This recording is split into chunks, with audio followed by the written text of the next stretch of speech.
Hello, fellow Star Wars fans. My name is Starrapter, and I'm very excited, as always, to be talking about more Star Wars. Today, in particular, I'm reviewing the latest Star Wars book, that is Star Wars: The Princess and the Scoundrel, written by Beth Revis.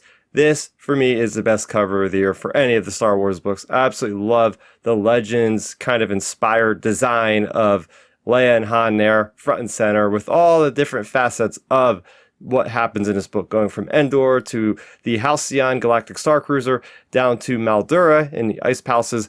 This cover is awesome. So, of course, this is written by Beth Revis, who wrote previously the young adult novel called Rebel Rising, which all took place during Rogue One, basically, or before Rogue One, with Jyn Erso and her backstory. So this is all about the story directly after the events of Return of the Jedi. We have Han proposing to Leia.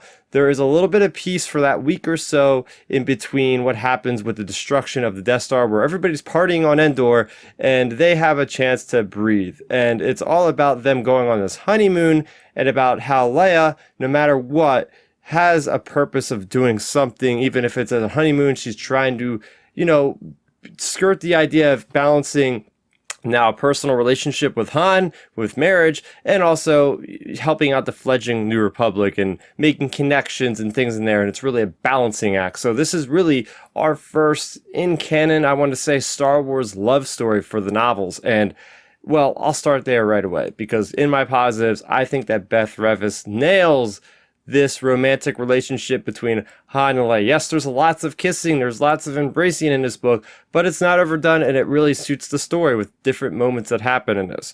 Starting off with Leia, and her story is just awesome. I feel like between Beth Revis and Claudia Gray, with her novels of Leia and Princess of Alderaan and Bloodline, and now Leia with Princess and the Scoundrel, they are actually absolutely killing the character. They're really doing well with the character. Not killing the character. Both these authors are doing a great job with fleshing out the character. So Leia is having so many different things going on in her life right now, whether it be getting the news of Vader's her father, right? This is moments like after we find that out. She's basically knowing how everything is happening, doesn't know how to react, hates that Darth Vader's her father, doesn't really acknowledge that he's her biological father, because she's just all caring about Breha and Bail Organa. And there's the factor that she has a Force-sensitive bloodline. So she is struggling between the idea of having a marriage, having the ability to use the Force with her brother, offering to, help teach her the ways of the Force, and having to deal with the New Republic in its fledgling state while lots of nations are still believing that the Emperor is not dead. So there's a lot going on with Leia, and I feel like we get a character arc that's really valuable in this one, where we actually see her grow, try to become more faithful to Han, in fact, like giving him more time, and that's really the crux of the story. And then we have Han. And Han has a lot of building up of a character too, because remember, there has not been much time since he basically was out for an entire year in Carbonite. So there's lots of these different things going on with Han, where he's having to think back about how he's lost the year of his life. Can you imagine, like, just one day waking up and an entire year has gone by? And in that year between Empire and Return of the Jedi, Han, there's just so much going on with War of the Bounty Hunters and Crimson Dawn, as we see in the comics.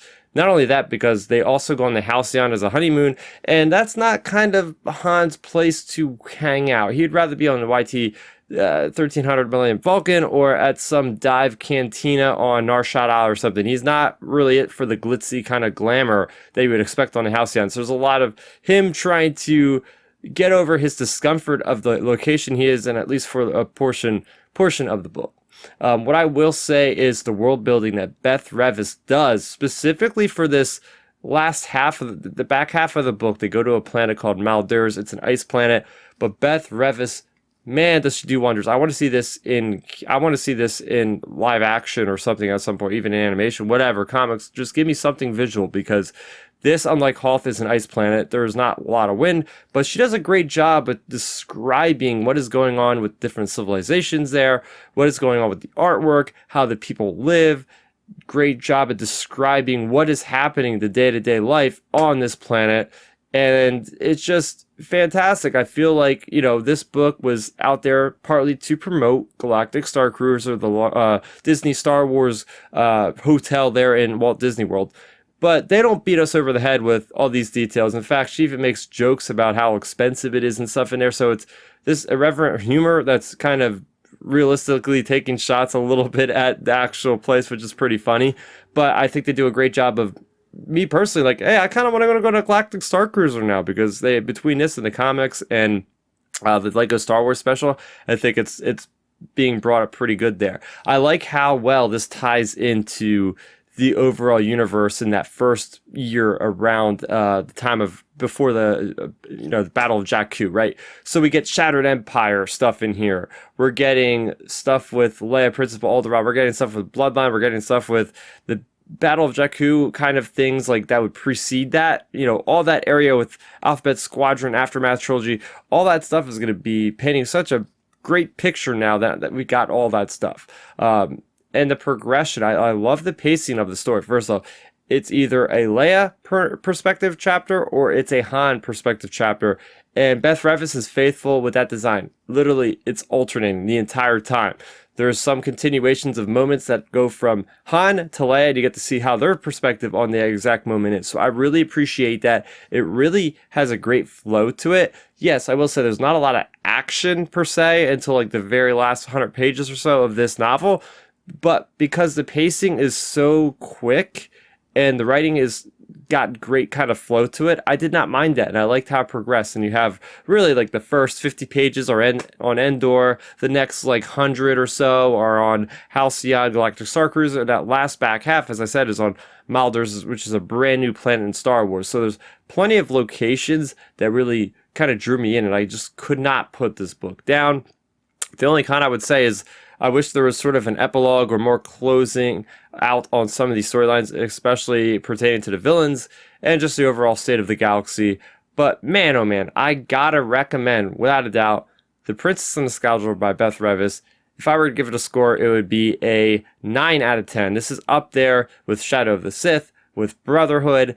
Del Rey has been knocking it out of the park this summer. I gotta give him props for putting out some really awesome adult novels that really establish these characters and take them in places and ways I didn't expect them to go, and develop their characters for our beloved characters from Obi-Wan to Luke Skywalker, Lando Calrissian to Ochia Bestoon to, of course, Han and Leia. We got a lot more story for these characters, which is very valuable. Now, I can't compare this to The Courtship of Princess Leia, because if I did read it, I was probably so young that I don't remember anything about it. So I can't tell you if this is technically better or whatever. I don't even know if they're in the same exact timeline, whatever.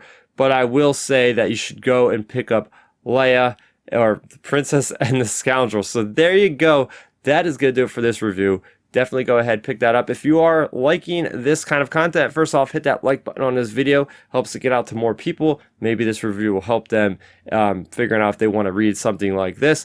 But otherwise, go ahead and hit that subscribe button so that way you'll never miss another Star Wars video coming from this channel. That's going to do it for me, Starrapter. Thank you guys so much for watching, and may the Force be with you always. Thanks for checking out the video. Please hit that thumbs up symbol. It helps me know that I'm making content that you guys enjoy. And if you enjoyed this video, I also include 2 videos down below you guys should check out. And please consider subscribing to this channel. It helps support me, and it notifies you guys of when I get new videos up on the channel. You can also contact me on Twitter, Facebook, and Instagram at Starrapter.